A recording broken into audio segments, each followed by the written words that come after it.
Hey guys, here we go into a video on Danny Garcia versus Adrian Granados, which I expected to be kind of a back and forth war, to be honest. I kind of thought that Granados was going to give him a lot of problems on the inside, but Danny Garcia did a fantastic job of making Granados pay for some of the problems that he has fighting, which are setting up his punches, you know, and I kind of want to talk a little bit about how Danny Garcia did that and how you guys should kind of learn to train this as well. But it all comes down to transitioning your weight, and I think that Danny Garcia has been getting really, really good at that. And I was actually really impressed with a lot of the stuff that we saw in the fight. So we're going to go into it, and I'm going to put it in slow-mo just so it's like a little bit easier. But let me go back to that clip for a second. So the first one, why is my video doing this?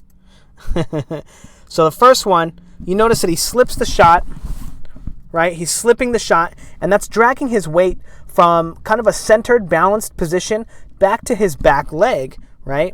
And then as he does that, he throws a left hook as well. Now, let's not focus on the fact that the left hook doesn't land, right? That's not the point, right? Because there are many in the fight that do land. But as you can see, he continues to transition his weight and then move back off the line. Catching this shot, right, rolling, and one of the problems that he faces here, and I just want to talk about this before I move on, is just the second clip in the sequence. If you watch his feet, the reason that he kind of looks really awkward here,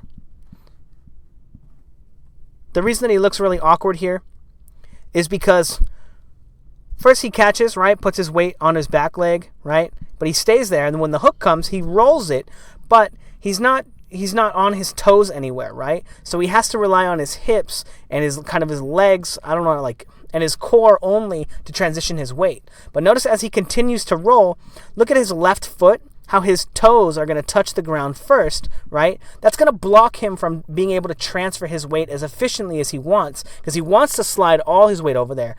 And so you want to step with your heel when you do your rolling. But also, if you look at his other foot, there's no weight on his toes, right? So the whole transition looks a little sloppy. He gets kind of put out of position at first, but as you see, he's not stepping off his toes, off of his back foot, as he moves off the line. And that's why it's kind of slow right there, but working on really good things. But anyway, also testing his active guard. I was really impressed with that, right? It looks like Adrian Granados had some success there, but he doesn't really. But as he steps forward, he starts slipping, expecting shots. He even feints Granados into throwing that first shot, right? But unfortunately, he's not prepared. He doesn't have enough experience probably to use this tactic in a fight or feel comfortable with it. But he does bait Granados into opening up. And look at how he steps here. He baits Granados into opening up with the one. He could come back as he slips this shot right here, as he's slipping that shot. He could come back with a left hook right there and have baited Granados into that shot beautifully. But, still working on it, still new in that regard.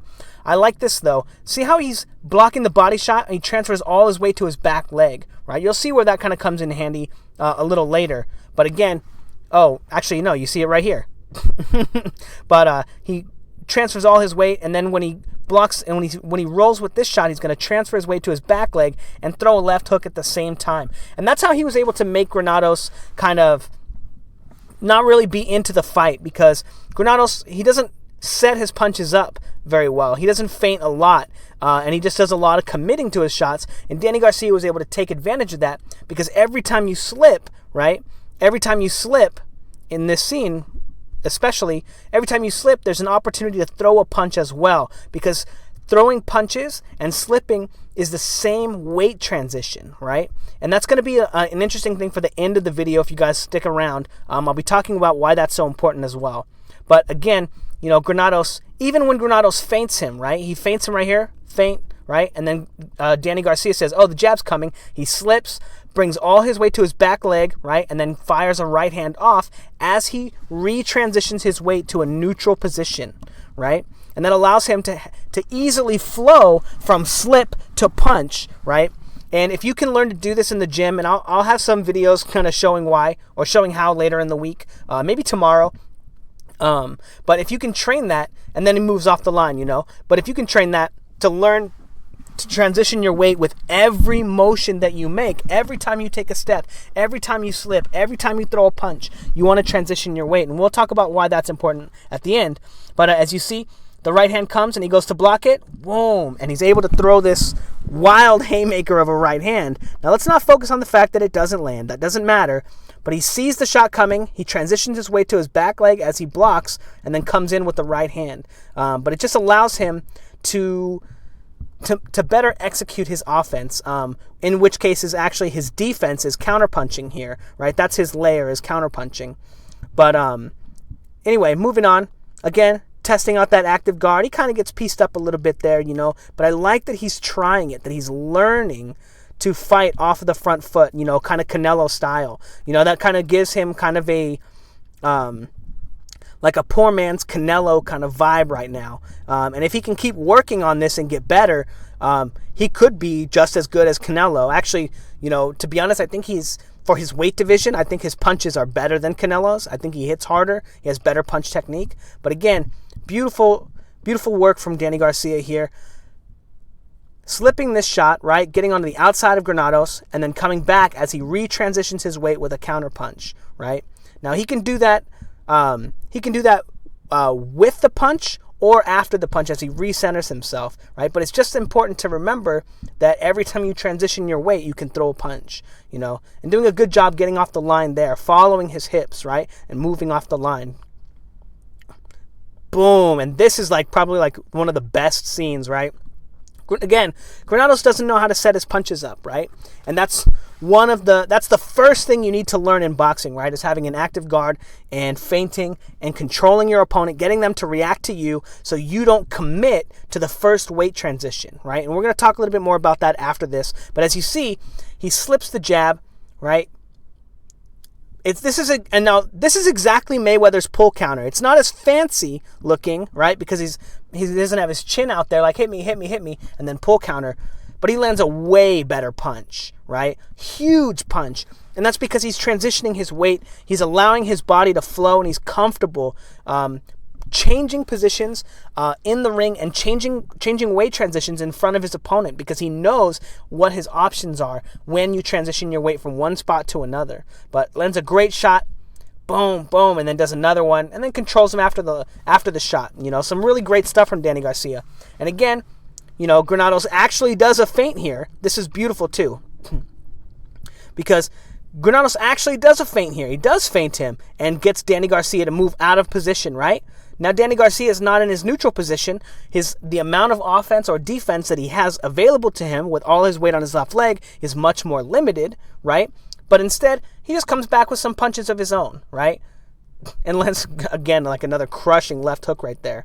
But again, beautiful work from Danny Garcia. Every time he transitions his weight, finding a way to have offense off of it. And again, beautiful right here, right? The shot comes, he tries to catch it, then he slips to get away from the hook, presses on, and then is able to move off the line. He could do the move off the line a little bit better, right? And in my opinion, you don't want to stay here on the line, right? But he kind of moves straight back. What he needs to do is kind of lean his weight into Adrian Granados right here with his left arm, and then pivot off to the side so that punch right there doesn't get as close as it does. But he's still doing a great job. And again, working on the active guard here. Now, again, this is interesting too, because Adrian Granados, if you notice, it's not a seamless combination from Danny, right? He transfers his weight from the first slip, and he's looking for that left hook. But Adrian Granados moves off the line at the same time as he's punching, right? Notice how his feet completely move over, and Danny Garcia has to readjust and find the line again, but his weight is still on his front leg, so he's still able to transfer it back and land that rocket left hook, which was amazing. Great shot. And then, again, moving on. I don't want this video to be too long, but just look at how he throws this very Golovkin-style right hand, right? Look at how his weight is all the way on his left leg, and then he transfers it all the way back to his right leg. Lands a very, very crisp shot. And if he wanted to, if he was paying attention, he could have followed it up with another shot or moved off the line. His balance was perfect, and he was in great position to do that. So I like what he's working on. Again, just beautiful. Right? You see the shot coming, you slip. Every time you transition your weight, even if you make a mistake, you can come back with the left hook. You can come back with the right hand. You can come back with some shots. Again, beautiful right there. The next clip, slipping down, right? The body shot comes. He blocks it, kinda. Maybe it lands. Doesn't even matter because he's transitioning his weight with all of his movements, and it allows him to come back from the sloppy kind of, poor technique from Granados. So Granados, look at how he's stepping with his jab, and he's transferring all his weight to his front leg when he does, and he gets stuck there because he's throwing his weight forward with his jab, right? When you step with your jab, you want the weight in your heel so the weight stays evenly distributed. But he doesn't have a way to bring it back because he's throwing with the same hand. He's throwing with the same hand that he's stepping with his foot, right? If that makes sense. So you'd want to you have to readjust your weight because his back shoulder, if you notice, his weight winds up getting evenly distributed because his right hip, if you notice, his right hip is not turned in, right? He's just kind of lunging forward with his jab. So he still needs to transition his weight or his hips to the front side of his opponent, right? Like Danny Garcia is going to do right here. Look at how his hips turn forward. But Granados gets stuck there. So he actually has it basically winds up turning into a two-part weight transition. And that's the problem with stepping with your jab and having, poor technique. But again, beautiful shot, slipping the shot from Granados, right? Even if it hits him, when he comes back, he's still landing a great shot. And then it just allowed him to stay so far ahead of Granados. And again, great work from Danny Garcia. And then we're going to end it on the right hand. Oh, just beautiful. I love that. That was so good. But comes in, controls him, and then pushes off, and then lands that great shot. Good work from Danny Garcia. Now, the next thing I wanted to talk about is this is why it is so important to control your opponent after you throw a punch, right? Notice how this one's a little sloppy. There's not a lot of great work from Danny Garcia because he's kind of controlling his head. But you need to control your opponent or move off the line, right? You can't just allow your opponent to counterpunch you. And we'll see. Let's see if I can find a little bit better of an example. Again, very bad jab to the body right there from him. But another good example, I think it might be right here. No, he gets cracked off of his own feint. Poor Granados.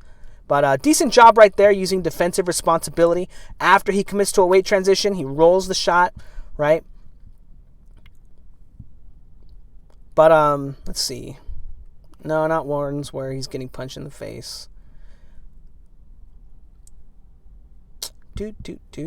Where's a good shot? Oh, this one right here. So number one, Granados commits without feinting, without setting his shots up, and that makes it super, super easy for Danny Garcia. How many thousands and how many millions of jabs has Danny Garcia seen in his fight career?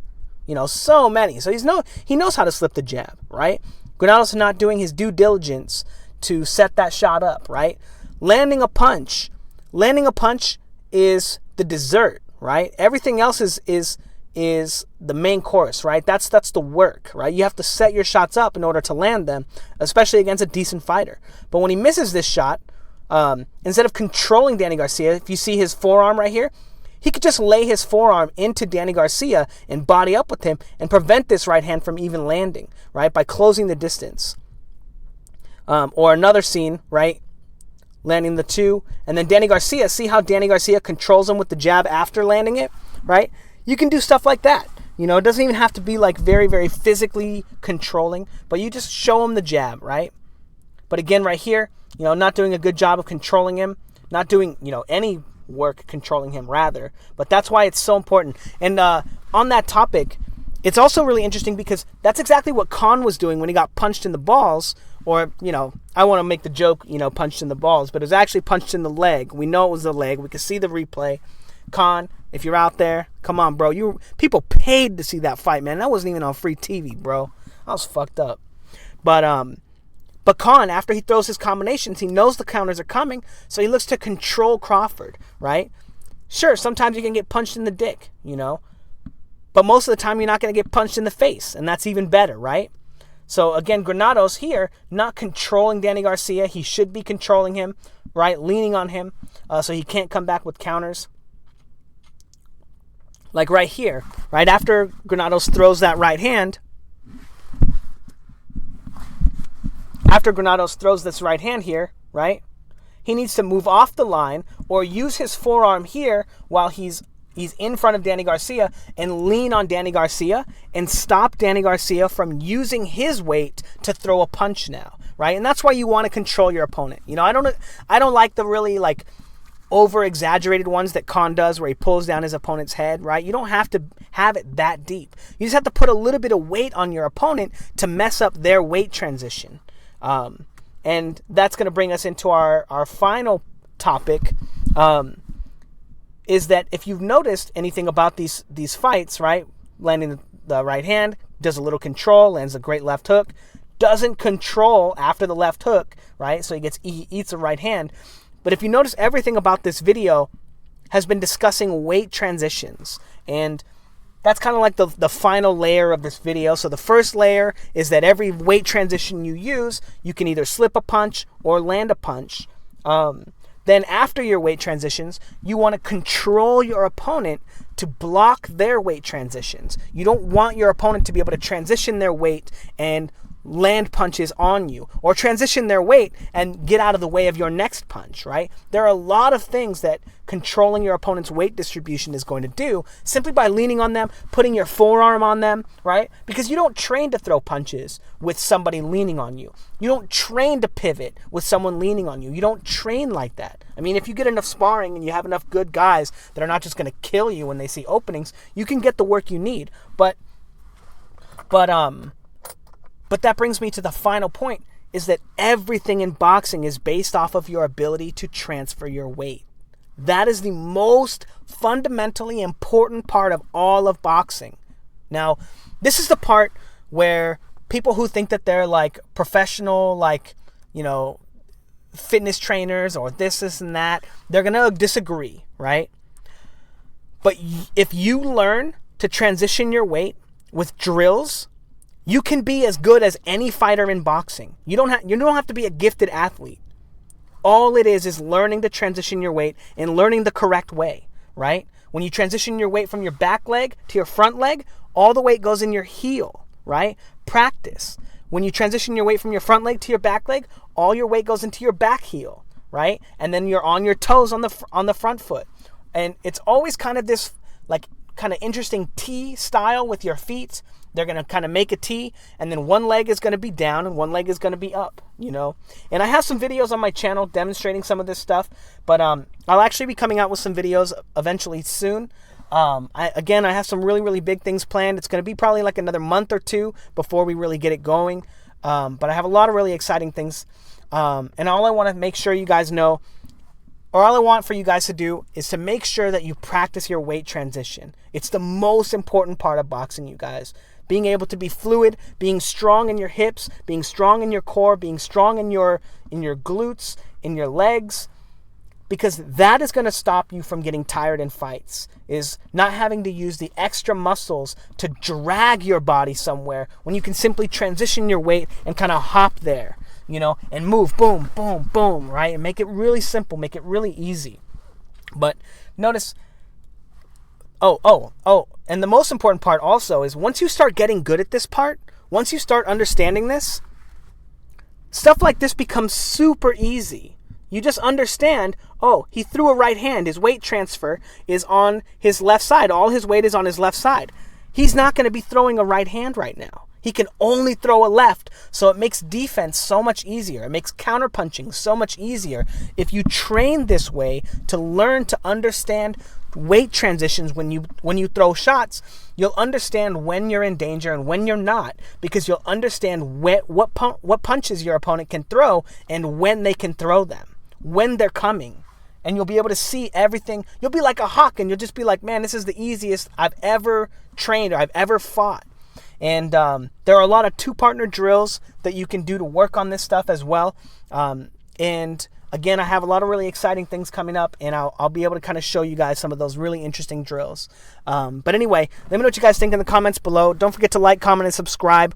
And as far as the Teofimo fight and the Shakur Stevenson fights, I was so freaking impressed with both of those guys. I know that Shakur Stevenson got a little... he got a little flustered, I think, in his fight. He got a little distracted, I'll say, from fighting, because that guy was stepping on his foot a lot, and then he tried to like combat it and step on his foot. To be honest, if that was me, I would have punched that guy in the face, and then I would have just savagely heel stomped him in the foot. Like super blatant, flagrant foul. And I'd have been like, yeah, what's up, bro? Like, you know, forgive my language. Yeah, I'm not going to say nothing, you know, but you don't got to take that, you know, like if the ref's not going to do anything about it, man. Anyway, that's probably poor sportsmanship, but, you know, I've been hurt in the ring. I'm not trying to get hurt, you know. Somebody want to like foul me and try to cheat me. Anyway, I'm not going to talk anymore about it. But as far as those fights and those fight breakdowns, I was so excited to do them. But I can't find any film of either of those fights. So if any of you guys have it, send it to me. Let me know in the comments. I'll be checking the comments if you guys have a link to it, or you guys want to email it to me. My email is just my name, Matthew with 1T, Fouts @gmail.com. I'm super busy with work, and I'm doing my own training, and I'm doing, you know, I had this other side project, but I'm really excited about some stuff, and I'll do my best to get back to you guys, especially if you can get me, you know, footage of the fights so that I can break down Teofimo. He did some stuff in the first round. If you guys can find that, Edis Tatley throws a double jab the first time, catches Teofimo in the first round, boom, he goes, and he slips the first one, eats the second one, and then the very next time Edis Tatley throws a punch, he goes in for the double jab again, and then Teofimo sees the first one coming, he slips it, and then he comes back with the right hand over the top of the second punch before it even comes and just cracks him. It was beautiful. Just brilliant timing, brilliant work for him, picking up on the patterns. Oh, man, I'm so excited about that guy. But anyway, let me know what you guys think in the comments below. Don't forget to like, comment, and subscribe. Hit me up on Facebook and, you know, Instagram. I don't really use it, but, you know, I don't know. Maybe eventually I will. Yeah. Thanks, guys.